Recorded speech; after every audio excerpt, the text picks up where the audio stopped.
الحمد لله وكفى وسلام على عباده الذين اصطفى أما بعد أعوذ بالله من الشيطان الرجيم بسم الله الرحمن الرحيم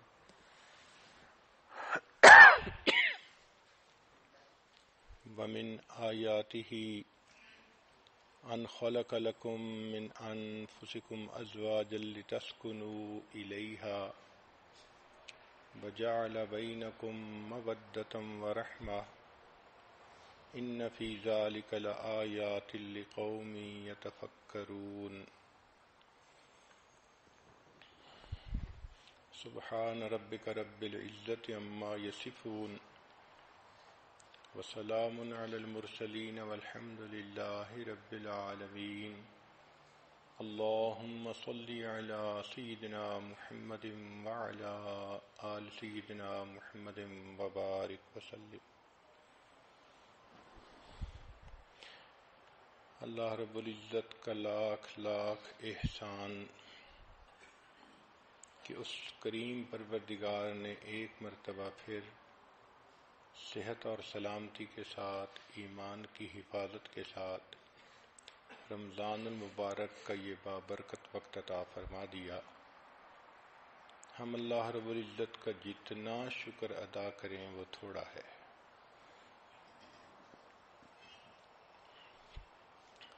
ان مجالس میں کامیاب ازدواجی زندگی کے متعلق بیانات ہوں گے. امید ہے کہ مستورات دل کے کانوں سے سنیں گی اور ان اصولوں کو اپنی زندگی میں اپنا کر اللہ کی عبادت گزار نیک مقبول بندی بننے کی کوشش کریں گی.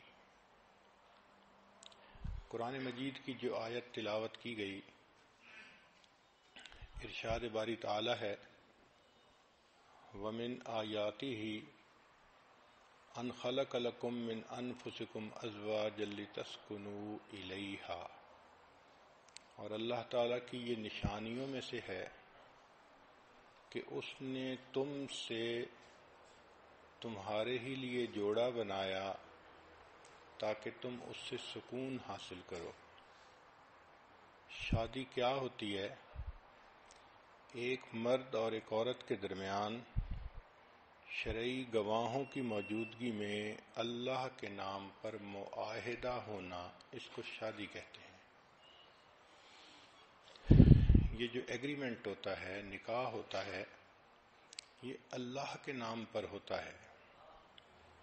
اللہ تعالیٰ ہی کا نام اتنا اچھا ہے کہ وہ حرام کو حلال کر دیتا ہے. آپ دیکھیں، قربانی کے جان پر اللہ کا نام نہ لیا جائے تو وہ حرام. اسی طرح مرد اور عورت کے تعلق کے درمیان اللہ کا نام آئے گا تو عورت حلال ہوگی، وگرنہ دونوں کا ملنا ایک دوسرے کے ساتھ حرام ہوگا. قربان جائیں اس پروردگار کے نام پر کہ جس کا نام اتنی برکتوں والا. فرمایا وَاتَّقُوا اللَّهَ الَّذِي تَسَاءَلُونَ بِهِ وَالْأَرْحَامَ. دیکھا، اللہ کے نام پر عورت مرد کے لیے حلال ہوتی ہے، مرد عورت کے لیے حلال ہوتا ہے. تو اس شادی خانہ آبادی میں اس اللہ کو نہ بھولیں جس پروردگار کی وجہ سے دونوں میاں بیوی بنے. نکاح سے پہلے دونوں ایک دوسرے کے لیے غیر محرم تھے. لڑکے کے لیے لڑکی کو دیکھنا حرام، لڑکی کے لیے لڑکے کو دیکھنا حرام. اتنی اجنبیت، دوری.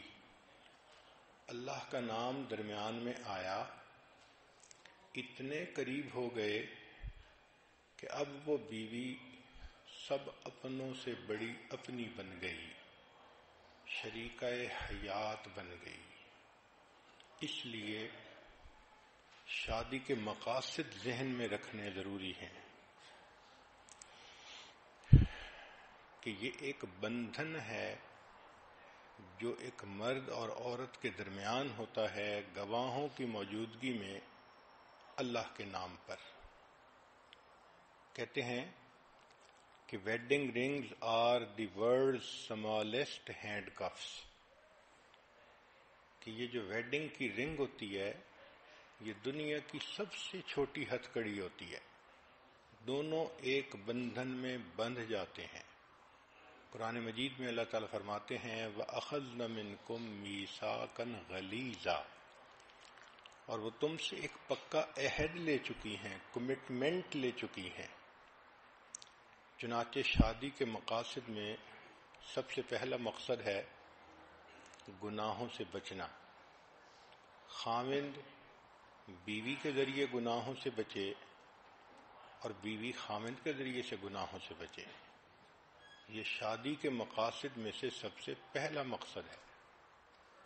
اور دوسرا مقصد ہے ایمان کو مکمل کرنا، کیونکہ نبی علیہ السلام نے ارشاد فرمایا النکاح نصف الایمان، نکاح آدھا ایمان ہے.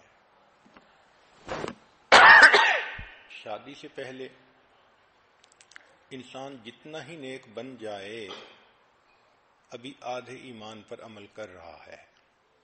نکاح ہونے کے بعد اب ایمان کی تکمیل ہو جاتی ہے. اس لیے اللہ تعالیٰ بندے کے اعمال کا اجر بڑھا دیتے ہیں.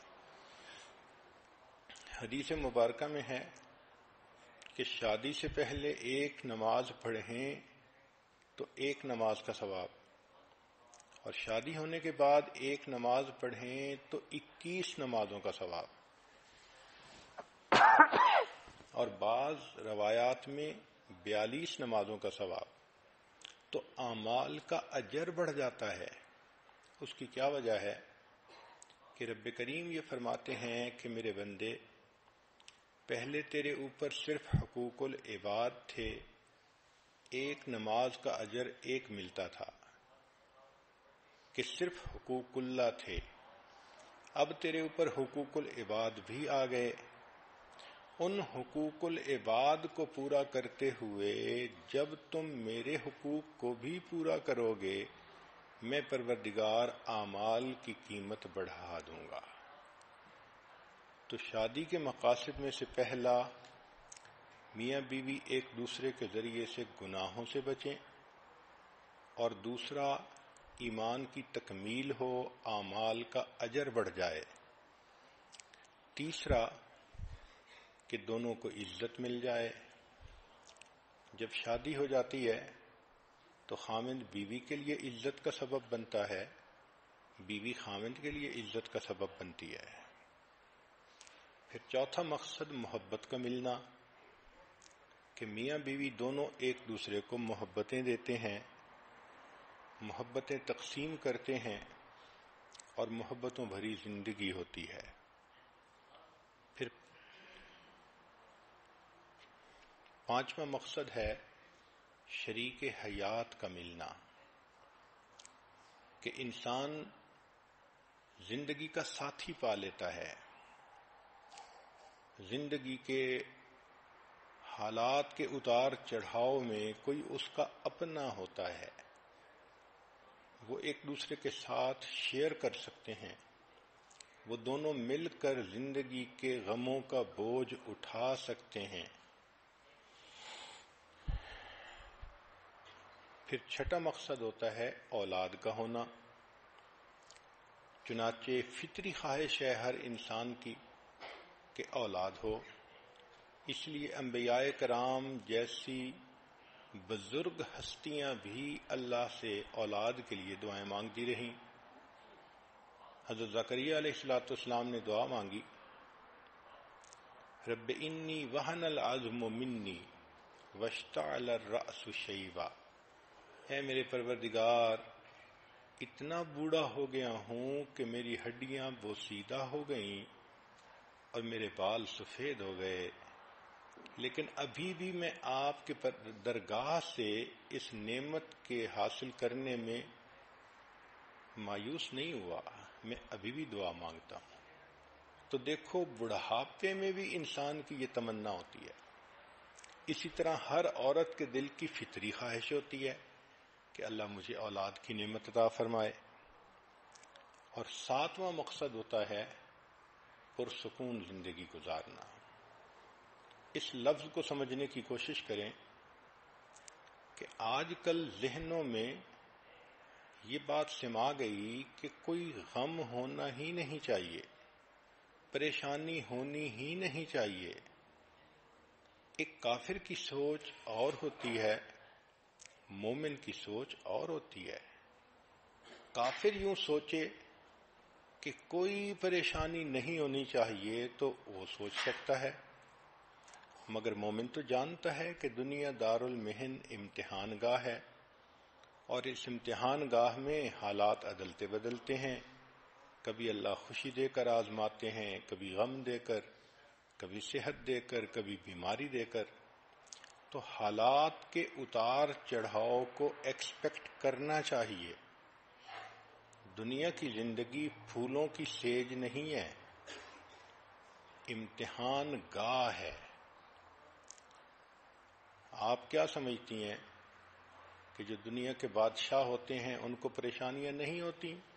توبہ توبہ، اتنے پریشان کہ ان کی پریشانیاں کسی شہر کے لوگوں میں تقسیم کر دیں تو شہر کے سارے لوگ پریشان ہو جائیں. تو مقصد سمجھیں کہ سکون پانا. تو میاں بیوی دونوں پرسکون ہوتے ہیں، اگرچہ تنگی ہو، اگرچہ پریشانی ہو، اگرچہ بیماری ہو. تو ان چیزوں کا ہونا الگ بات ہے اور دلی سکون ہونا یہ الگ بات ہے. جب انسان کو یہ محسوس ہوتا ہے نا کہ میں اکیلا نہیں، میرے ساتھ کوئی اور بھی ہے، تو پھر پریشانی نہیں لگتی، پھر دل پر سکون ہوتا ہے. اس لیے شریعت نے اتنا خوبصورت لفظ استعمال کیا کہ ایک لفظ سے شادی کا مقصد واضح فرما دیا. چنانچہ شادی ہونے کے بعد میاں بیوی مل کر قدم اٹھاتے ہیں، being together, sharing together, doing things together. یہ پھر ان کی زندگی کا اصول بن جاتا ہے. اب ہم پر سکون ازدواجی زندگی کیسے حاصل کریں؟ آئیے قرآن مجید کی تعلیمات کو سامنے رکھ کر اس مضمون کی تفصیلات سنیں. سب سے پہلے وَمِنْ آیَاتِهِ، اللہ تعالیٰ فرماتے ہیں کہ یہ اللہ کی نشانیوں میں سے ہے. تو خاوند بیوی کے لیے اللہ کی نشانی اور بیوی خاوند کے لیے اللہ کی نشانی. واقعی اگر اللہ نے میاں بیوی کو نہ بنایا ہوتا تو ہر ایک کی زندگی ادھوری ہوتی، ہر ایک کی زندگی میں خلا ہوتا. تو اس سے انسان عزت کرے، خامد بیوی کی عزت کرے کہ میرے اللہ نے اس کو میری زندگی کے لیے بنایا ہے، اور بیوی اپنے خامد کی عزت کرے. اور اس بات کو ذہن میں رکھیں کہ ہمارے درمیان جو نکاح کا معاہدہ ہے وہ اللہ کے نام پر ہے. اس لیے سورہ نساء پڑھیے تو آپ کو ہر چند آیتوں کے بعد ملے گا واتقوا اللہ، واتقوا اللہ، اللہ سے ڈرو، اللہ سے ڈرو. کیونکہ اللہ تعالیٰ جانتے تھے کہ میاں بیوی کا ریلیشن شپ اتنا ڈیلیکیٹ ہوتا ہے کہ اگر بندے کے دل میں اللہ کا خوف نہ ہو تو وہ ظاہر میں سچا بھی بنتا ہے مگر دوسرے کی دل آزاری بھی کر رہا ہوتا ہے. اس لیے اللہ نے فرمایا کہ تم مخلوق کا خیال مت رکھو، تمہارا معاملہ اللہ کے ساتھ ہے جو دلوں کے بھید جاننے والا ہے. So Allah is the witness to all thoughts, intentions and actions. تم جو کر رہے ہو تمہارے من میں کیا نیت ہے اس کو اللہ جانتا ہے۔ آگے فرمایا وَجَعَلَ بَيْنَكُمْ مَوَدَّةً وَرَحْمَةً، اور اللہ نے تمہارے درمیان محبت پیدا کر دی۔ مودت کہتے ہیں محبت کو۔ چنانچہ میاں بیوی کو ایک دوسرے سے فزیکل اور ایموشنل دونوں طرح کی محبت چاہیے ہوتی ہے۔ اس لیے میاں بیوی آل سیزن فرینڈز ہوتے ہیں، یہ صرف بہار کے دوست نہیں ہوتے، یہ آل سیزن فرینڈز ہوتے ہیں، اور یہ فرینڈ شپ آپس میں بلٹ اپ کرنی پڑتی ہے، اس پر انویسٹ کرنا پڑتا ہے۔ جتنا ایک دوسرے کی خاطر انویسٹمنٹ کریں گے اتنا یہ محبت مضبوط ہوتی چلی جائے گی۔ ایک دوسرے کو ٹائم دینا، ایفرٹس دینا، کیئر دینا، سپورٹ دینا، ایک دوسرے کے کام کرنا، ایک دوسرے کی ضروریات زندگی میں دلچسپی لینا، اس سے شادی کا بندھن مضبوط ہو جاتا ہے۔ یوں سمجھ لیں کہ میاں بیوی کا ایک ایموشنل بینک اکاؤنٹ ہوتا ہے، جتنا وہ اس کے اندر ان پٹ ڈالتے رہتے ہیں اتنا ان کی شادی پرسکون ہوتی ہے۔ Love is directly proportional to investment. جس چیز پر جان مال وقت لگتا ہے اس کی محبت دل میں آتی ہے، یہ اصول ہے۔ اس کی مثال سن لیجئے، ماں بیٹے کے اوپر کتنی انویسٹمنٹ کرتی ہے۔ 24 گھنٹے کی خادمہ، پہلے کھلاتی ہے بعد میں کھاتی ہے، پہلے پلاتی ہے بعد میں پیتی ہے، پہلے بچے کو سلاتی ہے بعد میں خود سوتی ہے۔ کتنی تھکی ہوئی کیوں نہ ہو، بچے کی آواز آنے پر فوراً اٹھ کھڑی ہوتی ہے اور بچے کی ضرورت کو پورا کرتی ہے۔ تو جب ماں بیٹے کو دودھ پلاتی ہے، اس کی کیئر کرتی ہے، لک آفٹر کرتی ہے، اتنا اس پر انویسٹمنٹ کرتی ہے تو بچے کی محبت بھی اس کے دل میں آ جاتی ہے۔ اتنی ٹچی ہوتی ہے، اپنی تکلیف گوارا کر لیتی ہے، بچے کی تکلیف اس سے گوارا نہیں ہوتی۔ انسان تو انسان، جانوروں میں بھی ہم نے دیکھا کہ مدر اپنے بیبی کے بارے میں کتنی پوزیسو ہوتی ہے، پروٹیکٹیو ہوتی ہے۔ اس کی بنیاد کیا کہ ماں کی انویسٹمنٹ ہوئی ہوتی ہے۔ اب ایک ماں کا بیٹا ہو اور اس کو فوراً لے کر کسی اور کے حوالے کر دیں تو آپ دیکھیں گے کہ ان دونوں کے درمیان آپس میں محبت کا رشتہ گہرا نہیں ہوگا۔ اسی طرح جو لوگ دین کے اوپر جان مال اور وقت لگاتے ہیں ان کے دل میں دین کی عزت آ جاتی ہے، محبت آ جاتی ہے، قدر آ جاتی ہے۔ آج کے مرد لوگ بزنس پر اپنا وقت لگاتے ہیں، مال لگاتے ہیں، تو ان کو بزنس سے کتنی محبت ہوتی ہے۔ تو یہ ذہن میں رکھیں کہ جتنا ایک دوسرے کے لیے وقت دیں گے، قربانی دیں گے، ایک دوسرے کا خیال رکھیں گے، ایفرٹس کریں گے، اتنا یہ شادی کا رشتہ مضبوط ہوگا اور یہ محبت گہری سے زیادہ اور گہری ہوتی چلی جائے گی۔ تو میاں بیوی ایک دوسرے کو اون کریں۔ جہاں ایک دوسرے کی خاطر قربانیاں نہیں ہوتی وہاں تعلق کمزور ہوتا ہے۔ چنانچہ ایک واقعہ ہے، ایک لڑکی زینب کی شادی ہوئی اور اس کو ساس ایسی ملی کہ اللہ کی پناہ، چھوٹی چھوٹی بات پہ تنقید کرنے والی، سمجھانے والی، بتانے والی۔ میاں بیوی آپس میں بہت خوش تھے، مگر ساس ہر وقت کوئی نہ کوئی مشورہ دیتی تھی، کوئی پوائنٹ نکال لیتی تھی جس سے اس بچی کا دل دکھتا تھا، اس کا دل تنگ ہوتا تھا۔ چنانچہ 1 سال اس نے جب گزارا تو اس نتیجے پر یہ پہنچی کہ اس ساس کی موجودگی میں میری زندگی کبھی خوش نہیں گزر سکتی. تو اس کے دل میں ایک نفرت آ گئی، دشمنی آ گئی، عناد آ گیا. یہ ایک آنکھ اپنی سانس کو نہیں دیکھنا چاہتی تھی. اس کا دل چاہتا تھا زمین پھٹے اور یہ بوڑھی عورت اندر اتر جائے، میری جان چھوٹ جائے اس سے. ایک دن یہ بیمار تھی تو حکیم کے پاس گئی دوائی لینے کے لیے.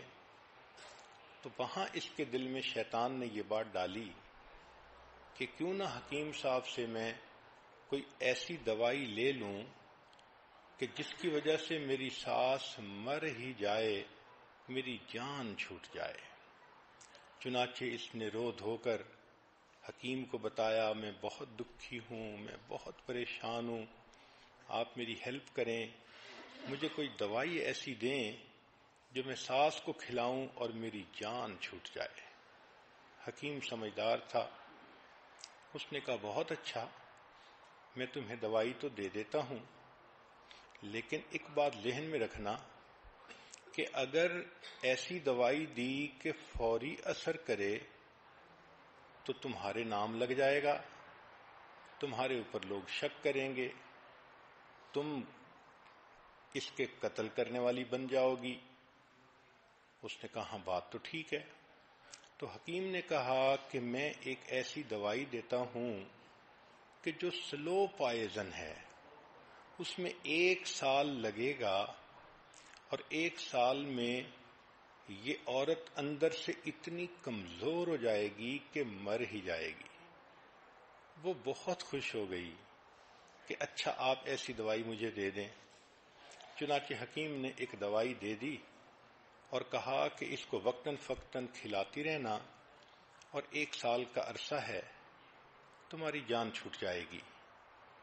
اب دلہن سمجھتی تھی کہ میرا مسئلہ حل ہو گیا، مگر حکیم صاحب نے ایک مشورہ اور دیا کہ دیکھو، چونکہ یہ کام آپ خود کر رہی ہو تو دنیا آپ کو مجرم نہ سمجھے، اس لیے اب کوشش کرو کہ اس بوڑھی کی خدمت زیادہ کرو، اس کے قریب ہو جاؤ، اس کو اپنا بنانے کی کوشش کرو، تاکہ دنیا والے بھی یہ دیکھیں کہ تم تو اس کو بہت اہمیت دیتی تھیں، خدمت کرتی تھیں، اچھا وقت گزارتی تھیں، تو تمہارے اوپر کوئی شک بھی نہیں کرے گا. اس کو یہ بات بھی اچھی لگی. چنانچہ یہ آئی. اب اس نے اس کو اپنی ساس کو وہ دوائی دینی شروع کر دی، مگر ایک تبدیلی یہ آئی کہ اس نے ساس کو اب ذرا زیادہ وقت دینا شروع کر دیا. ان کی خیال رکھتی، ان کی بات مانتی، ان کا دل خوش کرنے کی کوشش کرتی کہ تاکہ ساس بھی کہے کہ اس نے مجھے بہت محبت دی اور خامد بھی یہی سمجھے کہ میری بیوی نے تو اس کی خدمت کرنے میں کوئی کمی نہیں چھوڑی. وہ اچھا بننا چاہتی تھی تاکہ قتل کا الزام اس کے سر پر نہ آئے. 1 سال اس نے خوب محنت کی اور اپنی ساس کی خدمت کر کے اپنے خامند کو بھی خوش کیا، ساس کو بھی خوش کیا. لیکن جب 1 سال گزرنے کے قریب آیا تو جب وہ تنہائی میں بیٹھ کر سوچتی کہ اب میری ساس مر جائے گی، تو اب اس کے دل کو خوشی کی بجائے غم ہوتا، کیونکہ اب قریب ہونے کی وجہ سے اس کو محبت ڈیولپ ہو چکی تھی. چنانچہ 1 سال کے بعد وہ روتی ہوئی پھر حکیم کے پاس آئی اور کہنے لگی کہ پلیز آپ مجھے اس زہر کا کوئی اینٹی ڈوٹ دے دیں، میں نہیں چاہتی کہ میری ساس مرے، وہ اتنی میرے ساتھ اچھی ہو گئی ہے، میں اس کے ساتھ اتنی کمفرٹیبل فیل کرتی ہوں کہ میں نہیں چاہتی کہ وہ فوت ہو.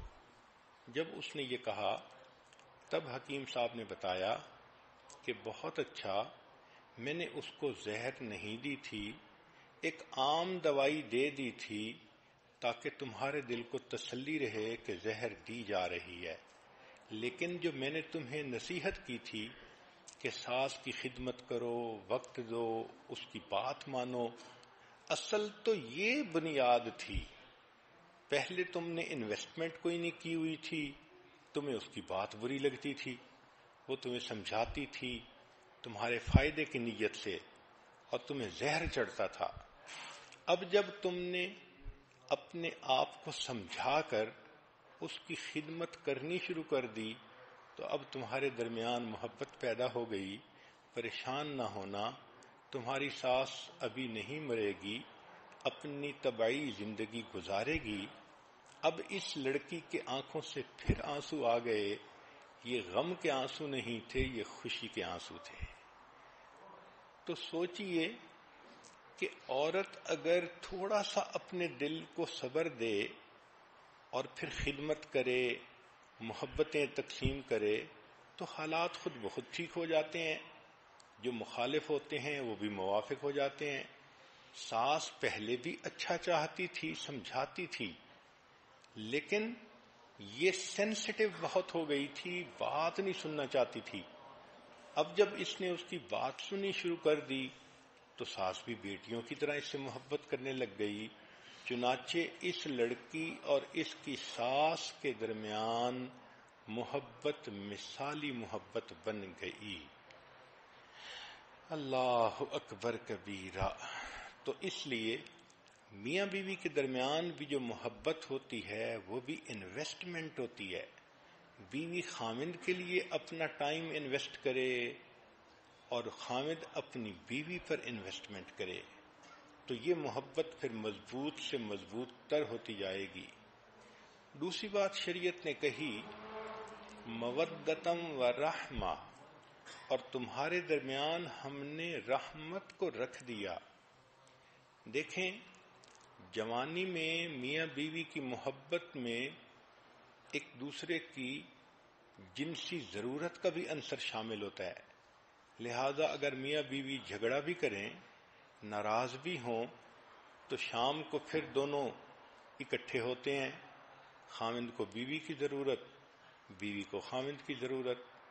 لیکن جب بڑھاپا آ جاتا ہے تو اس وقت یہ جنسی ضرورت کا پہلو نہ ہونے کے برابر ہو جاتا ہے، تو اس وقت تو ایک دوسرے کے ساتھ اگر جھگڑا ہو تو نفرتیں پکی ہو جاتی ہیں۔ تو شریعت کی خوبصورتی دیکھیے کہ اللہ رب العزت نے ایک دوسرا لفظ استعمال کیا کہ تمہارے درمیان مودت بھی رکھ دی اور رحمت بھی رکھ دی۔ رحمت کہتے ہیں کہ اب تم ایک دوسرے کے ساتھ جو زندگی کا اتنا عرصہ گزار چکے، اب اس کی قدردانی کرو اور اس کی وجہ سے ایک دوسرے کے ساتھ درگزر کا معاملہ کرو۔ تو رحمہ is to give without asking to return, اس کو رحمت کہتے ہیں۔ یعنی جو آپ اپنی جوانی میں ایک دوسرے کے لیے انویسٹمنٹ کر چکے ہیں اس کو آنر کریں، اس کا احساس کریں۔ خامند یہ سوچے جب یہ میرے پاس آئی تھی، چھوٹی عمر تھی، خوبصورت تھی، اب اتنے بچوں کی ماں بن گئی، اب اس کی وہ صحت نہ رہی، وہ خوبصورتی نہ رہی، اس نے تو اپنی لائف ہی انویسٹ کر دی، تو اس کی قدر ہونی چاہیے۔ بیوی بھی سوچے کہ میرے خامند نے مجھے سایہ دیا، مجھے گھر دیا، مجھے عزت دی، یہ میرے اتنے بچوں کا باپ ہے، اب اگر یہ بڑھاپے میں ذرا سینسٹیو طبیعت کا مالک بن بھی گیا ہے تو کوئی بات نہیں، مجھے برداشت کرنا چاہیے۔ تو رحمت کا لفظ، سبحان اللہ، ایک دوسرے کی قدردانی کرنا اور گزرے ہوئے وقت کا لحاظ کرنا۔ چنانچہ ایک آدمی جو دفتر کے اندر اچھی پوسٹ پر تھا، اس کے دفتر میں ایک لڑکی سیکٹری بنی جس کا نام للی تھا۔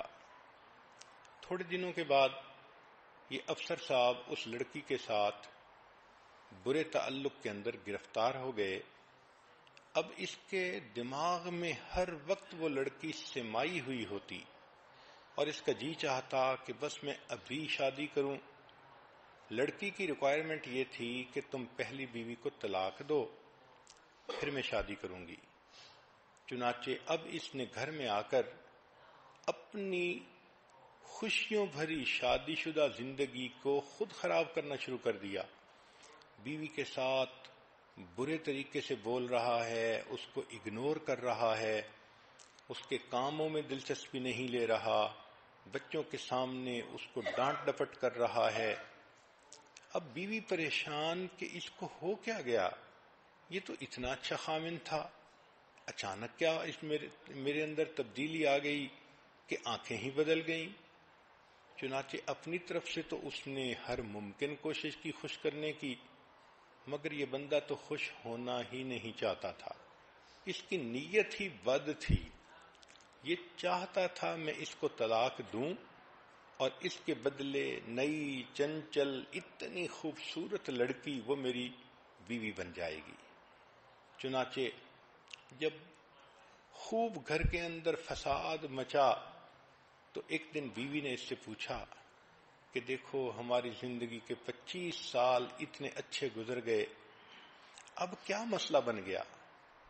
تو اس نے کہا کہ اصل میں تمہیں طلاق دینا چاہتا ہوں اور میں اور شادی کرنا چاہتا ہوں. بیوی نے پوچھا کیوں؟ اس لیے کہ وہ زیادہ خوبصورت ہے، کم عمر ہے، نوجوان ہے، میں خوشیاں چاہتا ہوں. اب بیوی نے سمجھانے کی کوشش تو بہت کی، مگر خامن کے تو دماغ میں کچھ اور ہی شیطانیت بھری ہوئی تھی. اس نے کہا دیکھو مجھے تو طلاق دینی ہے اور تم سے جان چھڑانی ہے، اور میں اپنی خوشی کی خاطر دوسری شادی کر کے ہی رہوں گا.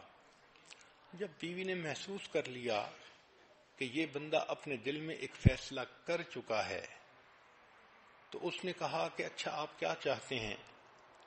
خامن نے کہا کہ چونکہ میرے پاس تنخواہ بہت ہے، مال و دولت ہے، میں تمہیں یہ گھر بھی دے دیتا ہوں اور میں تمہیں گاڑی بھی دے دیتا ہوں اور اتنا ماہانہ خرچہ بھی تمہارا میں طے کر دیتا ہوں. تم بچوں کے ساتھ اس گھر میں رہو، ان کو پالو، البتہ مجھ سے طلاق لے لو تاکہ میں دوسری شادی کر کے اس نئی بیوی کے ساتھ خوشیوں بھرا دن گزاروں. بیوی تھوڑی دیر خاموش رہی، پھر کہنے لگی کہ اچھا میری شرط یہ ہے کہ نہ مجھے مکان چاہیے، نہ مجھے تمہارا ماہانہ خرچہ چاہیے اور نہ مجھے تمہاری گاڑی چاہیے. اس نے کہا پھر کیا چاہیے؟ اس نے کہا کہ بس میری شرط یہ ہے کہ تم مجھے محبت بھرا 1 مہینہ دے دو اور اس 1 مہینے میں اس طرح محبت سے رہو جیسے ہم اس وقت محبت سے رہتے تھے جب ہماری شادی ہوئی تھی، ابتدائی دنوں میں. خامن نے کہا کہ یہ تو بہت آسان کام ہے، 1 مہینہ اس کو محبتیں دو، پیار دو اور پھر جان ہی چھوٹ جائے گی. چنانچہ خامن نے اس کے ساتھ یہ عہد کر لیا. اب چونکہ میاں بیوی میں عہد تھا تو بیوی نے اسے کہا کہ دیکھو جب شادی ہوئی تھی میں دلہن تھی، آپ ایسے آتے تھے، ایسے بیٹھتے تھے، ایسے بات کرتے تھے، میں بھی آپ سے ایسے بات کرتی تھی، لہذا ہم نے یہ مہینہ اسی حالت میں گزارنا ہے. خامن نے کہا بہت اچھا. چنانچہ دونوں نے آپس میں خوب گرم جوشی کا اظہار کیا، محبتوں کا اظہار کیا، میل ملاپ کیا، باتیں کیں، بیٹھے، اور جیسے ہنی مون کا وقت ہوتا ہے دونوں نے اس طرح وقت فارغ کر لیا. اب جب کچھ دن گزرے تو خامن نے یہ دیکھا کہ یہ بیوی 25 سال پہلے جب میرے پاس آئی تھی کتنی خوبصورت تھی، کتنی سمارٹ تھی، کتنی اچھی تھی. اب 25 سال کے بعد یہ 5 بچوں کی ماں بن گئی، اب صحت بھی اس کی کمزور ہو گئی، کچھ بینائی بھی کمزور ہو گئی، بلڈ پریشر کی مریضہ بھی بن گئی، اب معدے کے السر کا بھی مسئلہ ہے۔ اب یہ بیچاری جب اکیلی رہے گی تو خاوند کے بغیر اس کی زندگی کیسی ہوگی؟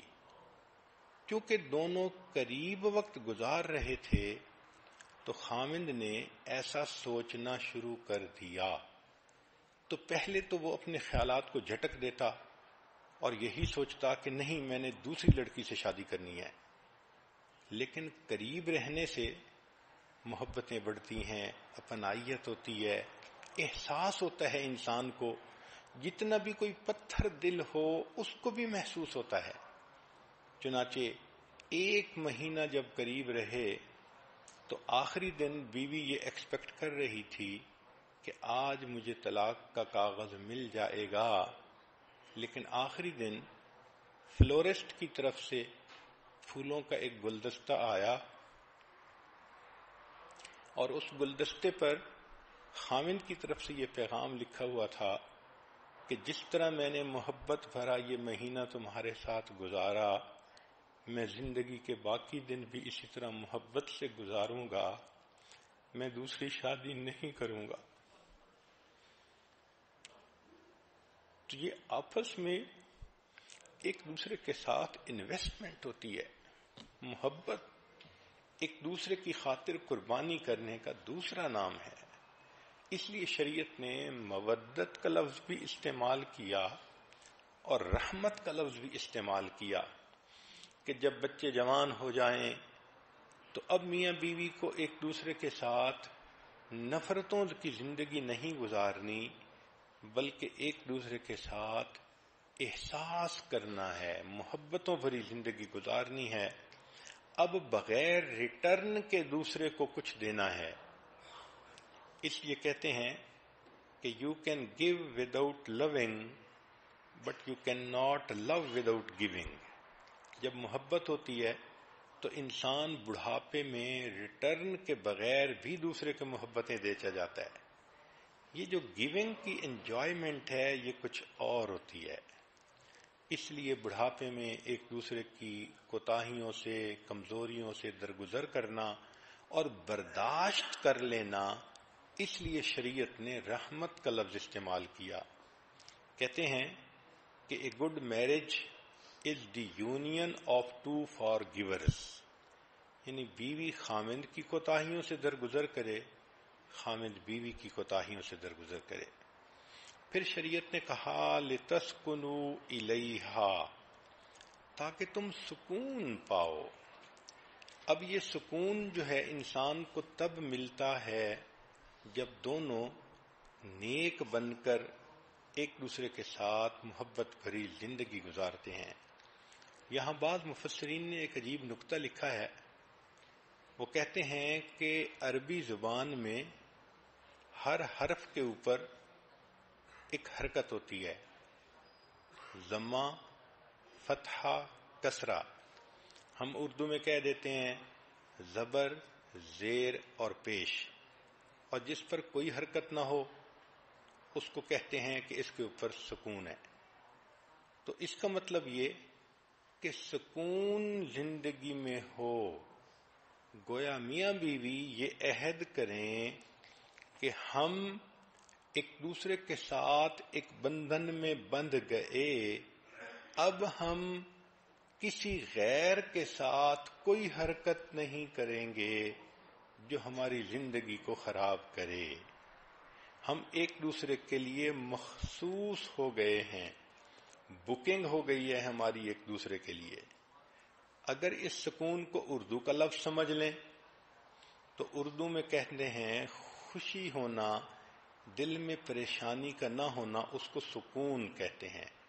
یعنی خامد اتنا اچھا بنے کہ بیگم بے غم بن جائے، اور بیوی اتنی اچھی بنے کہ مرد اس کا ہمدرد بن جائے، دونوں کی زندگی بندگی بن جائے، اس کو سکون کہتے ہیں۔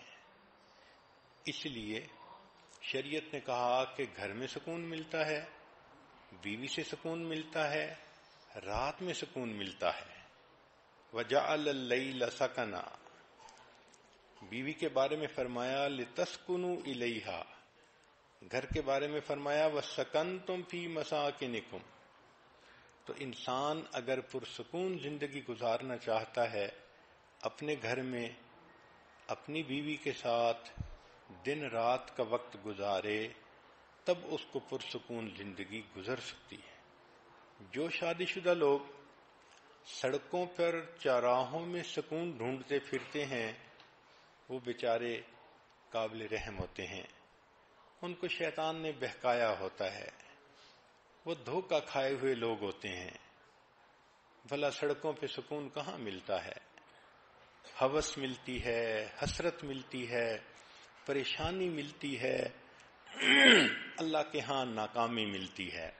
سکون تو ملتا ہے اس طریقے سے زندگی گزارنے پر جو طریقہ ہمیں شریعت نے بتایا ہے. چنانچہ قرآن مجید کی تعلیمات پر غور کریں تو شریعت نے کہا ہن لباس لکم وانتم لباس لہن. خاوند بیوی کا لباس ہے اور بیوی خاوند کے لیے لباس ہے.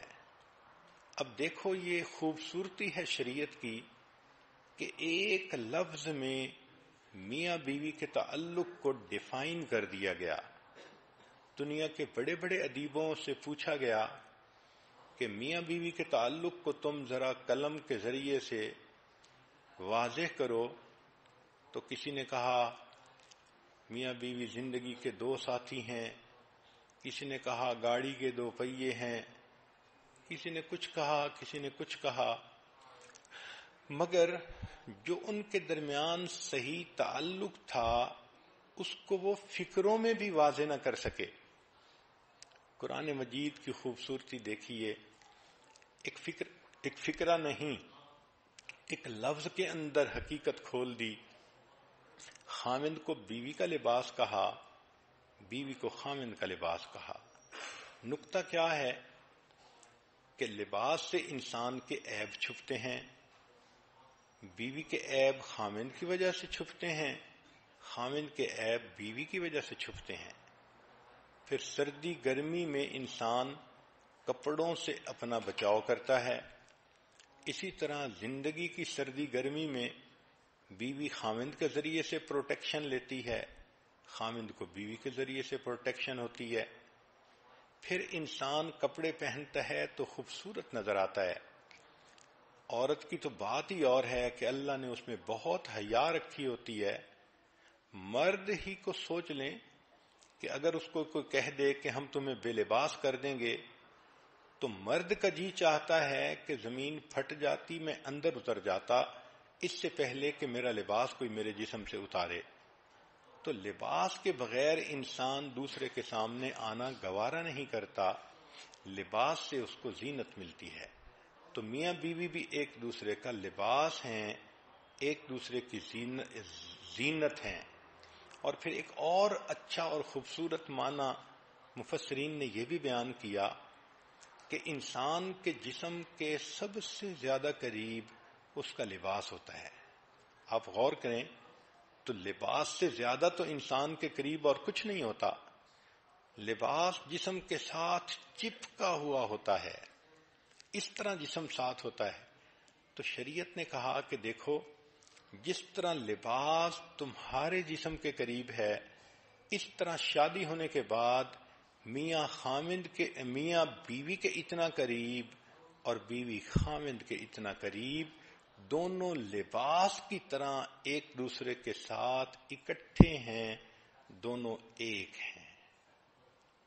اس لیے کہتے ہیں کہ chains do not hold a marriage together, it is threads, hundreds of tiny threads which sew husband and wife together through years. سال گزرتے ہیں، میاں بیوی ایک دوسرے کے ساتھ محبتوں بھری زندگی گزارتے گزارتے تو یہ سوئی دھاگے کے جیسے ٹانکے لگ جاتے ہیں اور چیز جڑ جاتی ہے، اس طرح میاں بیوی کے دل جڑ جاتے ہیں. شادی میں یہ کوتاہی کی جاتی ہے کہ خامن چاہتا ہے بس بیوی آئیڈیل ہو اور اپنی ذمہ داریاں پوری کرے، خود نہیں سوچتا کہ مجھے بھی تو آئیڈیل بننا چاہیے اور مجھے بھی تو بیوی کی ضروریات کو پوری کرنی چاہیے. تو یہ جو ہوتا ہے نا کہ دوسرے سے ایکسپیکٹیشن زیادہ رکھنا اور خود نہ کرنا، یہ شادی کے فیلیور کا بڑا سبب ہوتا ہے. اس لیے کہتے ہیں کہ success in marriage does not merely come through finding the right mate but through being the right mate. ہم شادی کے بعد اچھے ساتھی خود بنیں گے تو پھر دوسرا بھی انسان اچھا بن جائے گا. اللہ اکبر کبیرہ. تو یہ شادی جب ناکام ہوتی ہے تو شادی ناکام نہیں ہوتی، لوگ ناکام ہوتے ہیں، دو بندے ناکام ہو جاتے ہیں اپنی زندگی کے مقصد میں. اس لیے میاں بیوی ایک دوسرے کے ساتھ محبت پیار کی زندگی گزاریں. ہمارے حضرت مرشد عالم رحمت اللہ علیہ فرمایا کرتے تھے، جہاں محبت موٹی ہوتی ہے وہاں عیب پتلے ہوتے ہیں، اور جہاں محبت پتلی ہوتی ہے وہاں عیب موٹے ہوتے ہیں. جب محبت کمزور ہوتی ہے تو خامند کو بیوی میں بہت کوتاہیاں نظر آتی ہیں اور بیوی کو خامند میں بہت کوتاہیاں نظر آتی ہیں. اس لیے کوشش یہ کریں کہ یہ محبت مضبوط ہو تاکہ کوتاہیاں نظر ہی نہ آئیں اور انسان پیار کی زندگی گزارے. کہتے ہیں کہ ایک شخص تھا جس کا نام تھا مجنون. ویسے تو قیس اس کا نام تھا، قیس کہتے ہیں عقل مند کو.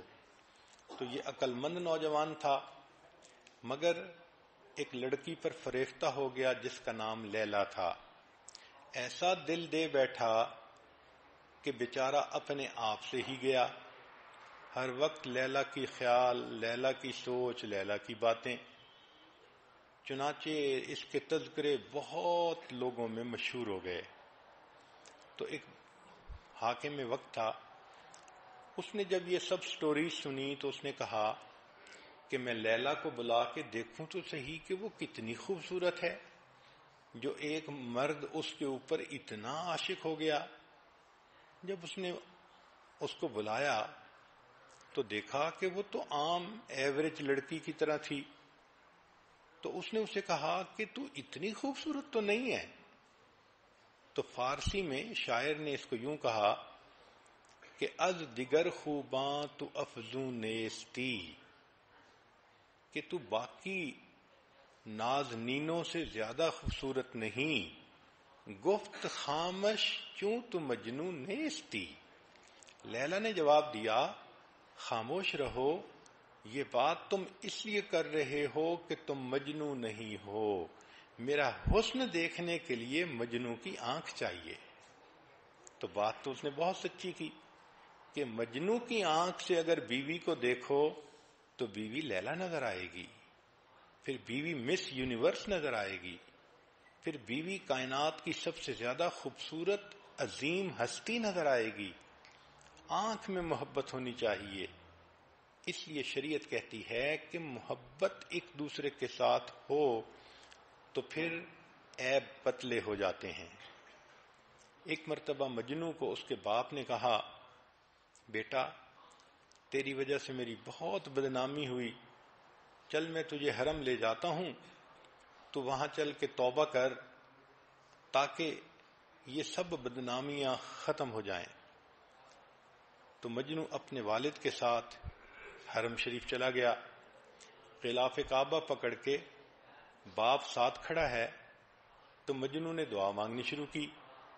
اب والد نے تو یہ کہا تھا کہ دعا مانگ اور لیلا کی محبت سے ہمیشہ کے لیے جان چھڑا. تو مجنو نے غلاف کعبہ پکڑ کر دعا مانگی، الہی الہی تبت من کل المعاصی ولیکن حب لیلا لا اتوب. اے اللہ میں ہر گناہ سے توبہ کرتا ہوں مگر لیلا کی محبت سے توبہ نہیں کرتا. اور ساتھ یہ بھی کہا کہ الہی لا تسلبنی حبہا ابدا، اے اللہ اس کی محبت کبھی میرے دل سے نہ نکالنا. وَيَرْحَمَ اللَّهُ عَبْدًا قَالَ آمِينَ، اور اللہ میری دعا پر جو آمین کہہ دے اس بندے کے گناہ بھی معاف کر دینا۔ تو جب محبت ہوتی ہے تو انسان کی آنکھ کچھ اور دیکھتی ہے۔ شریعت نے ہمیں یہ کہا کہ میاں بیوی ایک دوسرے کو مجنو اور لیلا کی آنکھ سے دیکھیں تو غلطی کوتاہیاں نظر ہی نہیں آئیں گی اور ایک دوسرے کے ساتھ اچھی زندگی گزرے گی۔ اسی لیے حدیث مبارکہ میں آتا ہے کہ اللہ رب العزت نے اما حوا کو آدم علیہ السلام کی پسلیوں سے پیدا کیا۔ اللہ اکبر، نبی علیہ السلام نے بتلایا۔ یہاں نکتے کی بات یہ ہے کہ سر سے نہیں بنایا کہ اس کو سر پہ نہ بٹھا لینا، اور پاؤں سے نہیں بنایا کہ اس کو پاؤں کی جوتی نہ سمجھ لینا۔ اللہ نے پسلی سے عورت کو بنایا کہ یہ تمہارے دل کے قریب رہے اور تم اس سے محبت بھری زندگی گزارو۔ اس لیے کہتے ہیں کہ true love does not consist of holding hands, it consists of holding hearts together. دل جڑتے ہیں تو گھر آباد ہو جاتے ہیں، جس طرح اینٹیں جڑتی ہیں تو مکان بن جاتے ہیں۔ پھر شریعت نے دیکھو ایک اور خوبصورت اصول بنایا، الرجال قوامون علی النساء، کہ اللہ نے گھر کے اندر مرد کو قوام بنایا ہے، امیر بنایا ہے۔ جس طرح ایک آفس ہو، چند بندے کام کرتے ہوں تو ایک کو مینیجر بنا دیتے ہیں، تو شریعت نے بھی مرد کو گھر کا مینیجر بنا دیا اور بیوی کو کہا کہ تم اس کی ماتحت ہو، اس کی بات مان کر چلو گی تو تمہاری زندگی میں برکتیں ہوں گی۔ آج ایک بڑی غلطی گھروں میں یہ بھی ہوتی ہے کہ عورت چاہتی ہے کہ حکومت میری ہو، بات میری چلے، خاوند میری انگلیوں کے اشاروں پہ ناچے۔ یہ ایک بہت بے وقوفی والی سوچ ہے۔ جس کو رب نے ذمہ دار بنایا تو برکتیں تو اب اسی کے ساتھ ہیں۔ اس لیے ایک دوسرے کے ساتھ آرگومنٹس کرنا اور اپنی برتری کو ثابت کرنے کی کوشش کرنا، میرے فیصلے زیادہ بہتر ہوتے ہیں، میں زیادہ پڑھی لکھی ہوں، میں زیادہ اچھی ہوں، میرا آئی کیو لیول، یہ سب بے وقوف کی باتیں ہیں۔ بھئی آپ سب کچھ ہو مگر وہ مرد آپ کا امیر ہے، اور مامور کی کامیابی امیر کی اطاعت میں ہوتی ہے۔ اللہ تعالیٰ تو یہ دیکھیں گے کہ تم نے خاوند کی فرمانبرداری کتنی کی۔ اس لیے life is short, don't make it shorter by arguments. کیا ضرورت ہے جھگڑوں میں پڑنے کی، پرسکون زندگی گزاریں۔ ایک واقعہ سن لیجئے، خالد رضی اللہ عنہ ایک صحابی ہیں، ان کی بیوی کا نام ہے رملہ، اور یہ رملہ حضرت زبیر رضی اللہ عنہ کی بیٹی تھیں، عبداللہ ابن زبیر رضی اللہ عنہ کی بہن تھیں۔ اسماء رضی اللہ عنہ جو صدیق اکبر عنہ کی بیٹی ہیں، یہ ان کی بیٹی تھیں۔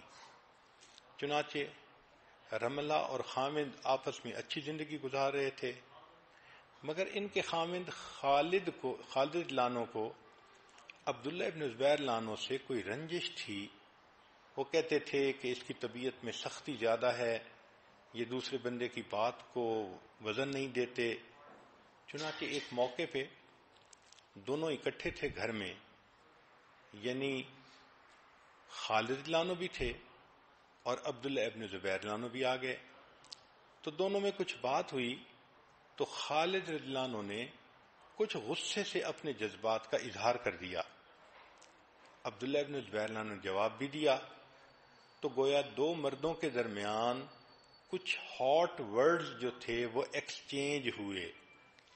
رملہ خاموشی کے ساتھ ایک طرف بیٹھی رہیں۔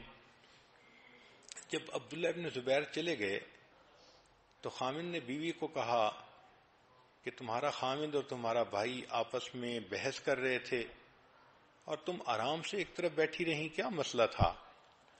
تو تو رملہ نے کہا ہم عورتیں ہیں، اللہ نے ہمیں پھول بنایا ہے کہ تاکہ ہمارے خاوند ہماری خوشبو سے لذت اٹھائیں، ہمیں ان جھگڑوں میں پڑنے کی کیا ضرورت ہے۔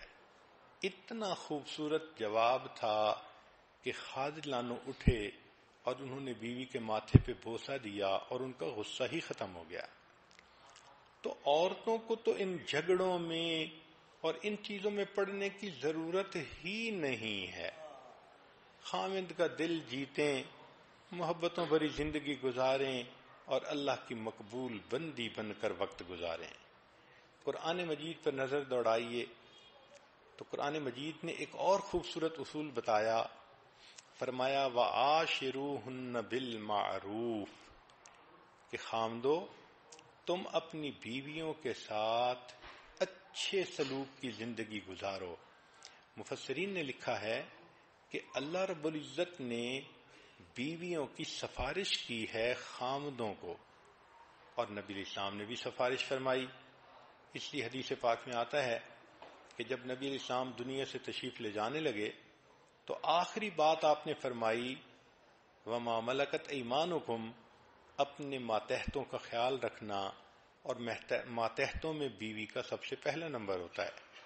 تو گویا بیوی کے لیے دو بڑی بڑی سفارشیں ہیں، ایک اللہ کی سفارش ہے اور ایک رسول اللہ صلی اللہ علیہ وسلم کی سفارش ہے۔ اب جس کے دل میں اللہ کی قدر ہے، نبی علیہ السلام کی قدر ہے، وہ تو اس سفارش کا خیال رکھے گا اور اس کی وجہ سے اپنی بیوی کو بہت محبتیں دے گا، بہت پیار سے رکھے گا۔ ہر وقت کی ڈانٹ ڈپٹ، ہر وقت کی سختی، ہر وقت کی بے رخی کی باتیں وہ کبھی بھی ایسا نہیں کرے گا، بلکہ محبت پیار سے رکھے گا کہ میرے مالک نے بھی سفارش کی اور میرے آقا نے بھی سفارش کی، اور جو آج اس سفارش کا لحاظ نہیں کرے گا کل قیامت کے دن اللہ کی رحمت کا وہ حصہ نہیں پا سکے گا۔ کہ میرے بندے تم نے میری سفارش کا دنیا میں لحاظ نہ کیا، اب میں تمہارے ساتھ نرمی کا معاملہ کیوں کروں۔ حضرت تھانوی رحمۃ اللہ نے واقعہ لکھا ہے، ایک بندے کی بیوی سے بڑی غلطی ہو گئی، چاہتا تو طلاق دے دیتا، گھر بھیج دیتا، مگر اس نے دیکھا کہ بیوی بہت زیادہ ریپینٹ کر رہی ہے تو اس نے اس کو اللہ کے لیے معاف کر دیا۔ کچھ عرصے بعد یہ خاوند کی وفات ہوئی، خواب میں کسی نے دیکھا تو پوچھا کیا ہوا، تو اس نے کہا کہ اللہ کے حضور پیشی ہوئی، اللہ رب العزت نے فرمایا تم نے اپنی بیوی کو میری بندی سمجھ کے معاف کیا تھا، آج میں تمہیں اپنا بندہ سمجھ کے معاف کر دیتا۔ تو ہم ایک دوسرے کی غلطیوں سے درگزر کریں گے، اس کے بدلے اللہ ہماری غلطیوں سے درگزر فرمائیں گے۔ تو کامیاب ازدواجی زندگی کے لیے دو نکتے کی باتیں ذرا ذہن میں رکھ لینا۔ ایک تو یہ کہ شادی کے بعد میاں بیوی کو اپنی ایک لینگویج ڈیولپ کر لینی چاہیے، اس کو کہتے ہیں لینگویج آف میرج۔ ایک دوسرے کو محبت کی نظروں سے دیکھنا، مسکرا کے دیکھنا، پیار بھرے لفظ ایک دوسرے کو ایکسچینج کرنا، اشارے کرنا، یہ سب کے سب مل ملا کر ایک لینگویج بنتی ہے جس کو لینگویج آف میرج کہتے ہیں۔ جس میاں بیوی کے درمیان یہ لینگویج ڈیولپ نہیں ہوئی، ان کی زندگی کبھی پرسکون نہیں گزر سکتی۔ تو ایک تو میاں بیوی میرج کی لینگویج کو ڈیولپ کریں، اشارے کنائے ہوں۔ میاں بیوی کے اشارے کنائے تو ایسے ہوتے ہیں کہ شاعر نے لکھ دیا میان عاشق و معشوق رمزیست، کرامن کاتبین را ہم خبر نیست، کہ میاں بیوی کے درمیان ایسے اشارے ہوتے ہیں کہ فرشتوں کو بھی پتہ نہیں چلتا، وہ میسج پاس آن کر جاتے ہیں۔ تو ایک تو اس لینگویج کا ڈیولپ ہونا ضروری ہے، اور دوسرا جیسے آپ مختلف مضمون سکول میں پڑھتی ہیں، سائنس کا مضمون، کیمسٹری کا مضمون، فزکس کا مضمون، تو آج آپ کو ایک مضمون پڑھائیں جس کو کہتے ہیں arithmetic of marriage. Arithmetic of marriage یعنی شادی کا یہ الجبرا ہے. اس الجبرے کا قانون کیا ہے کہ 1+1 از ایوری تھنگ. یعنی میاں اور بیوی دونوں اکٹھے ہیں تو سب کچھ ہے، اور 2-1 از نتھنگ. کہ اگر دو ہیں مگر الگ ایک کو کر دیں تو پیچھے کچھ بھی نہیں بچتا. تو یہ ارتھمیٹک کی ایکویشن یاد کر لیں کہ 1+1 از ایوری تھنگ اور 2-1 از نتھنگ. اب لب لباب آج کی گفتگو کا کہ اگر میاں بیوی چاہتے ہیں کہ ایک دوسرے کے ساتھ پرسکون ازدواجی زندگی گزاریں تو اس کا طریقہ یہ ہے کہ دونوں اللہ کے فرما بردار بندے بن کر زندگی گزاریں. یہ اصول یاد رکھنا، جو خدا کا فرما بردار نہیں وہ بندوں کا فرما بردار کبھی نہیں بن سکتا. جو خدا کا وفادار نہیں وہ بندوں کا وفادار کبھی نہیں بن سکتا. اسی لیے جو نیک نہیں ہوتے خامن بیویوں کے سامنے جھوٹ بولتے ہیں، سبز باغ دکھاتے ہیں، الٹے سیدھے بہانے بناتے ہیں، اندھیرے میں اس کو رکھتے ہیں اور قسمیں کھا کر کہیں نہ کہیں اپنی انوالومنٹ کی زندگی گزار رہے ہوتے ہیں. اور جو بیویاں نیک نہیں ہوتی وہ خامند کے ناک کے نیچے دیا جلا رہی ہوتی ہیں، خامند کے پاس رہتے ہوئے اس سے منافقت کر رہی ہوتی ہیں. تو اصل چیز یہ ہے کہ ہم اللہ کے بندے بنیں گے تو ایک دوسرے کے ساتھ بھی ہم پرخلوص زندگی گزار سکیں گے. لہذا ازدواجی زندگی کامیاب گزارنے کے لیے دونوں نیک بن جائیں تو محبتیں گہری ہو جاتی ہیں. شریعت نے بھی کہا الطیبات للطیبین والطیبون للطیبات. عورت اس چیز کو سمجھنے کی کوشش کرے کہ نیکی کے اندر مقناطیسیت ہوتی ہے. جس طرح مقناطیس مضبوط ہو تو لوہے کے ٹکڑے کو کھینچ کے چپکا لیتا ہے. عورت کے اندر اگر نیکی ہوگی تو خامد کو کھینچ کے وہ چپکا لے گی، مقناطیس بن جائے گی. اس لیے انگریزی کے دو لفظ ہیں، ایک ہے نو NO نو، اس کا مطلب ہوتا ہے نہیں، اور ایک ہے KNOW نو، اس کا مطلب ہوتا ہے جاننا. تو اصول یاد رکھیں کہ نو اللہ نو پیس. جن کی زندگی میں اللہ کا تصور نہیں، وہ من مرضی کرتے ہیں، نفس کی زندگی گزارتے ہیں، ان کی زندگی میں نو پیس، امن آ ہی نہیں سکتا. نو اللہ KNOW، اللہ کو جانو گے تو یو ول نو پیس، پھر تمہیں اللہ تعالیٰ امن کی زندگی بھی عطا فرما دیں گے. تو نیکی پہ اگر میاں بیوی متفق ہو جائیں تو زندگی پرسکون گزرتی ہے. عورتوں کو چاہیے خود بھی نیک بنیں، گھر کے ماحول کو بھی نیکی والا بنائیں، اپنے میاں کو بھی نیکی کی طرف کھینچ لیں. جتنا وہ اللہ کے قریب ہوتا جائے گا اتنا اپنی بیوی کو بھی دل کے قریب کرتا چلا جائے گا. اس لیے کہنے والے نے کہا کہ پیشانی بغیر جھومر کے بھی اچھی لگ سکتی ہے اگر اس پر سجدوں کے نشان ہوں. آنکھیں بغیر سرمے کے خوبصورت لگ سکتی ہیں اگر ان میں حیا ہو. پلکیں بغیر مسکارے کے اچھے لگ سکتی ہیں اگر شرم سے جھکی ہوئی ہوں. اور قد بغیر ہیل والی جوتی کے بھی اونچا ہو سکتا ہے اگر انسان کی شخصیت میں بلندی ہو. اپنی شخصیت میں بلندی پیدا کریں، اپنے اخلاق کردار کے اندر عظمت پیدا کریں. یہ اصل حسن ہے جو پوری زندگی انسان کے پاس رہتا ہے.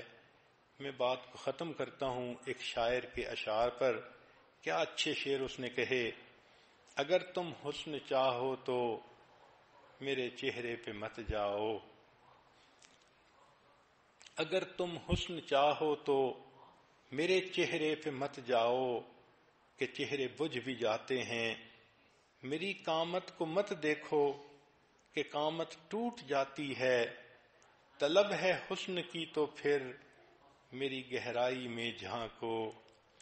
میرے اندر جو انسان ہے وہ سب سے خوبصورت ہے، کہ جو اندر کا انسان ہے جب یہ خوبصورت بن جاتا ہے تو پھر انسان آپس میں بھی ایک دوسرے کے ساتھ محبتوں بھری زندگی گزارتا ہے اور اللہ کا بھی مقبول اور پسندیدہ بندہ بن جاتا ہے۔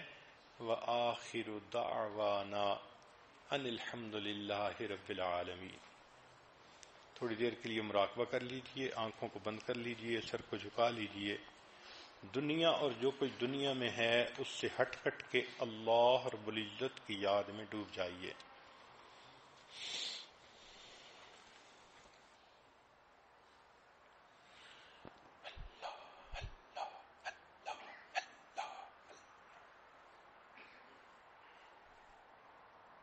لا الہ الا اللہ محمد الرسول اللہ۔ دعا کر لیجیے۔ بسم اللہ الرحمن الرحیم۔ سبحان الملک الاعلی الوہاب، اللہم صلی علی سیدنا محمد وعلی آل سیدنا محمد وبارک وسلم۔ لا احصی ثناء علیک انت کما اثنیت علی نفسک رب اغفر وارحم وانت خیر الراحمین۔ لا الہ الا اللہ الحلیم الکریم، سبحان رب العرش العظیم، والحمد للہ رب العالمین۔ نسألك موجبات رحمتك وعزائم مغفرتك والغنیمة من كل بر والسلامة من كل اسم۔ لا تدع لنا ذنبا إلا غفرته ولا هما إلا فرجته ولا حاجة هي لك رضا إلا قضيتها یا ارحم الراحمین، یا ارحم الراحمین، یا ارحم الراحمین۔ پیارے اللہ، ہم ظاہر میں آپ کے بندے اور بندیاں ہیں، حقیقت میں نہایت گندے ہیں۔ اللہ ہمارے دلوں کی گندگی کو دور فرما، ہمیں اپنی بندگی کا سلیقہ عطا فرما، شرمندگی والے کاموں سے ہماری حفاظت فرما۔ رب کریم، آج کی اس محفل میں رب کریم جو کچھ کہا گیا یا اللہ سن کر آپ نے ہمارے دلوں کے بجھے ہوئے چراغ کو روشن فرما دیا۔ یا اللہ اب عمل کی توفیق دے کر یا اللہ ہمارے اجڑے ہوئے چمن کو بھی پربہار بنا دیجئے۔ رب کریم مہربانی کا معاملہ فرما دیجئے۔ پیارے اللہ، ان تعلیمات کو پوری دنیا میں عام کرنے کی توفیق عطا فرما دیجئے۔ یا اللہ ان پر سچے صحیح معنی میں عمل کی توفیق عطا فرما دیجئے۔ یا اللہ ہماری ازدواجی زندگی جو آپس میں روٹھی ہے، اجڑی ہے، یا اللہ اس کو آباد فرما دیجئے۔ رب کریم آباد فرما دیجئے۔ یا اللہ ہماری زندگی کو معائشہ صدیقہ رضی اللہ تعالیٰ عنہ اور اللہ کے محبوب صلی اللہ علیہ وسلم کی ازدواجی زندگی کا نمونہ بنا دیجئے۔ یا اللہ ان تعلیمات سے ناواقفیت کی وجہ سے ہمارے گھر جہنم کے نمونے بنے ہوئے ہیں، یا اللہ ان پر عمل کی برکت سے اللہ جنت کے نمونے بنا دیجئے۔ یا اللہ جنت کے نمونے بنا دیجئے۔ یا اللہ زندگی کے ازدواجی زندگی کے 50 60 سال گزرنے کے باوجود یا اللہ آج تک محبتیں ویسی نہ ہو سکی قائم جس طرح ہونی چاہیے تھی۔ یا اللہ ہم بہت بڑے مجرم ہیں، اللہ ہمیں معاف فرما دیجیے۔ اللہ آپ ہمیں معاف فرما دیجیے۔ اللہ آپ ہمیں معاف فرما دیجیے اور عمل کی بے انتہا کوشش کرنے کی توفیق عطا فرما دیجیے۔ رب کریم، ہم عاجز مسکین بندے ہیں، کمزور ہیں، یا اللہ عمل کی توفیق آپ ہی دیں گے تو ہو ملے گی۔ رب کریم توفیق دے دیجئے، رب کریم توفیق دے دیجئے۔ یا اللہ زندگی گزر چکی، سجدوں میں سوائے ٹکر مارنے کے کچھ نہ ملا۔ یا اللہ تلاوت بے حلاوت ہے، ذکر بے سرور ہے، یا اللہ نمازیں بے لطف ہیں۔ یا رب کریم تلاوت کی حلاوت عطا فرما، ذکر کا سرور عطا فرما، یا اللہ طاعت کی لذت عطا فرما۔ یا اللہ ہمارے ظاہر کو حضور پاک صلی اللہ علیہ وسلم کی سنتوں سے منور فرما اور ہمارے باطن کو اپنی معرفت کے نور سے جگمگا دیجئے۔ رب کریم اپنی محبت عطا فرما دیجئے۔ یا اللہ رمضان المبارک کا قیمتی عشرہ پہلا گزر چکا، دوسرا گزر چکا، تیسرا بھی ہاتھوں سے نکلا جا رہا ہے، یا اللہ اس کی برکتیں عطا فرما دیجئے۔ یا اللہ ہمیں جہنم سے بخشے یا اللہ ہمیں اپنے عذاب سے اور ناراضگی سے بخشائے بندوں میں شامل فرما لیجئے۔ رب کریم اپنا قرب عطا فرما دیجئے۔ یا اللہ رمضان مبارک کے اس آخری عشرے کے اندر یا اللہ اپنا قرب خاص عطا فرما دیجئے۔ یا اللہ اعتکاف کی ان مبارک دعاؤں میں یا اللہ ان مجالس کے اندر یا اللہ ہمیں قرب خاص عطا فرما دیجئے۔ یا اللہ ہماری اعتکاف اس زندگی کی اس اعتکاف کو ہماری زندگی کا حسین اعتکاف بنا دیجئے۔ یا اللہ اس رمضان کو زندگی کا حسین رمضان بنا دیجئے۔ یا اللہ زندگی کا قیمتی حصہ ہم نے آپ کی نافرمانیوں میں گزار دیا، یا اللہ جو زندگی کے دن بچے ہیں اللہ فرما برداری میں گزارنے کی توفیق عطا فرما۔ یا اللہ آنے والی زندگی کو گزری ہوئی زندگی کا کفارہ بنا، آنے والے ایام کو گزرے ایام سے بہتر بنا۔ پیارے اللہ کب تک پھیکی پھیکی زندگی گزارتے رہیں گے؟ یا اللہ اب تو محبت و بھری زندگی گزارنے کی توفیق عطا فرما۔ پیارے اللہ اپنی سچی محبت دے دیجیے، اللہ اپنی سچی معرفت دے دیجیے۔ یا اللہ آپ ناراض نہ ہوئیے، یا اللہ آپ ہم سے ناراض ہو گئے ہیں اور آپ کو ناراض ہونے کا حق ہے۔ یا اللہ ہم کھاتے آپ کا دیا ہوا ہیں، پیتے آپ کا دیا ہوا ہیں، رہتے آپ کی سرزمین پر ہیں، پیارے اللہ پھر بھی آپ کی نافرمانی کر رہے ہیں۔ یا اللہ آپ کتنے حلیم ہیں، اس سب کے باوجود آپ ہمیں برداشت کیے ہوئے ہیں۔ رب کریم اے حلیم رب آپ کے حلم کا واسطہ، اے غفور رب آپ کو غفوریت کا واسطہ، اے رحیم رب آپ کی رحیمیت کا واسطہ۔ یا اللہ ہمیں اپنا بنا لیجئے، اللہ ہمیں اپنا بنا لیجئے۔ یا اللہ آپ نے تو خود فرمایا والصلح خیر، اور صلح کے اندر خیر ہے۔ اللہ جب صلح کرنے بیٹھے ہیں، اللہ ہماری صلح کو قبول فرما لیجئے، اللہ ہماری صلح کو قبول فرما لیجئے۔ یا اللہ ہم رمضان کے فقیر بن کر بیٹھے ہیں، یا اللہ ہم نے دیکھا دروازوں پہ جب فقیر آتے ہیں تو چھوٹے چھوٹے بچے بھی ماں باپ سے درخواست کرتے ہیں امی یہ رمضان کا فقیر ہے، یہ خالی ہاتھ نہ لوٹے۔ پیارے اللہ رمضان کے فقیر کو خالی ہاتھ نہیں لوٹایا جاتا۔ یا اللہ رمضان مبارک کے مہینے میں آپ سے بھیک مانگ رہے ہیں، یا اللہ خالی ہاتھ نہ لوٹائیے، یا اللہ خالی ہاتھ نہ لوٹائیے، دے دیجیے، اللہ دے دیجیے۔ آپ نے تو فرمایا انما الصدقات للفقراء، صدقات تو فقراء کا حق ہیں یا اللہ، اور آگے آپ نے تو فرمایا کہ اللہ غنی ہے اور آپ فقراء اور محتاج ہیں۔ پیارے اللہ ہم فقراء ہیں، جب آپ نے ہمیں فقیر کہا تو اللہ صدقات بھی تو فقراء کے لیے ہوتے ہیں۔ اللہ اپنی محبت کا صدقہ دے دیجیے، اپنی معرفت کا صدقہ دے دیجیے، اللہ اپنے قرب کا صدقہ دے دیجیے، اپنے احسان کا صدقہ دے دیجیے، اللہ دے دیجیے۔ رب کریم آپ کے پاس نعمتوں کے خزانے ہیں اور ہمارے پاس ہم فقیر ہیں۔ یا اللہ جب آپ کے پاس نعمتوں کے خزانے ہیں اور وہ آپ کے کسی کام کے نہیں ہیں، آپ نے بنائی ہیں دینے کے لیے، اللہ ہم بیٹھے ہیں لینے کے لیے، اللہ جی دے دیجئے۔ رب کریم محبت دے دیجئے، معرفت دے دیجئے، مقام احسان دے دیجئے، مقام ولایت دے دیجئے، مقام قرب دے دیجئے، رب کریم دے دیجئے۔ یا اللہ ان سب کے دینے سے آپ کا کچھ نہیں بگڑے گا، رب کریم ہمارا کام بن جائے گا۔ اللہ جی آپ ہمارا کام بنا دیجئے، اور اگر نہیں ملا تو یا اللہ کام بگڑ جائے گا، جہنم کا ایندھن بن جائیں گے، اللہ جی معاف کر دیجئے، اللہ معاف کر دیجئے۔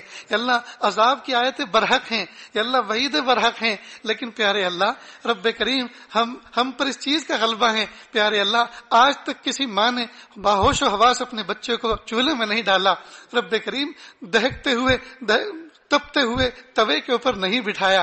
رب کریم آپ 70 ماؤں سے زیادہ مشفق و مہربان ہیں۔ رب کریم آپ ہمیں اپنے جہنم میں کیسے ڈالیں گے؟ رب کریم آپ ہماری مغفرت فرما دیجئے، رب کریم اپنا قرب عطا فرما دیجئے۔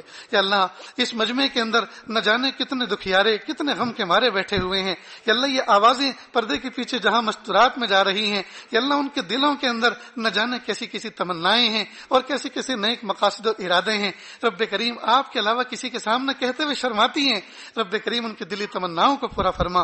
جن کو نکاح کیے وہ زمانہ گزر چکا اور ان کی گود اولاد سے خالی ہیں، رب کریم کیسی حسرتوں بھری ان کے دن اور رات گزرتے ہوں گے، یا اللہ ان کو نرینہ اولاد عطا فرما، یا اللہ نیک صالح اولاد عطا فرما۔ یا اللہ جو صاحب اولاد ہیں ان کی اولادوں کو فرما بردار بنا، ان کی آنکھوں کی ٹھنڈک بنا۔ رب کریم جو بچیاں یا اللہ عمر کو پہنچ چکی ہیں، یا اللہ عافیت کے ساتھ نیک صالح رشتے عطا فرما، نیک صالح جوڑے عطا فرما۔ رب کریم جو ماں باپ بوڑھے ہو چکے ہیں اور جوان بچے بچیاں گھروں میں ہیں، یا اللہ عافیت کے ساتھ ان کے کندھوں سے ان کے فرائض ادا کرنا آسان فرما۔ رب کریم رمضان مبارک کی قیمتی ایام گزر رہے ہیں، یا اللہ سحر افطار میں جو خدمت کی جماعت خدمت کرتی ہے، یا اللہ ان کی جھولیاں بھر دیجئے، یا اللہ بے انتہا قبول فرما لیجئے۔ پیارے اللہ مدارس دینیہ، مکاتب قرآنیہ، مساجد اسلامیہ اور وہ خانقاہیں جو اللہ سکھایا جاتا ہے اور مراکز دعوت و تبلیغ کے اللہ پوری حفاظت فرما۔ اقامت دین کے لیے جتنی کوششیں دنیا بھر میں ہو رہی ہیں، رب کریم عافیت کے ساتھ قبول فرما۔ یا اللہ مانگنا نہیں آتا، بن مانگے عطا فرما، مانگنے کا ڈھنگ اور سلیقہ عطا فرما۔ وصلی اللہ تعالی علی خیر خلقہ محمد و آلہ و اصحابہ اجمعین برحمتک یا ارحم الراحمین۔